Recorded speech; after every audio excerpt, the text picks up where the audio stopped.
افغانستان وطنا زمتن او ځان وطنا یزمن وقار او عزت.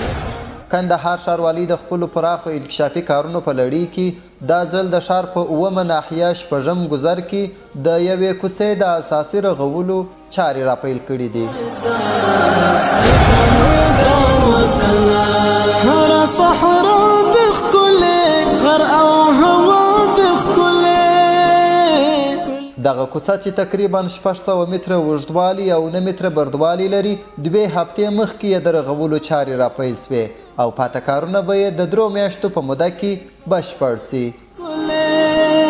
لنورا خپل پردو جانان جانان وطنا. په دغه بنسټیزه پروژه کې هر ورځ 15 کسانو ته د کار کولو زمینه برابره سوې ده چې 8 کسان په مسلکي ډول او 50 کسان په غیر مسلکي ډول کار کوي. ښاروالي سره د اوضاع سره هر ځای سره دا کارونه موږ ته تطبیقېږي.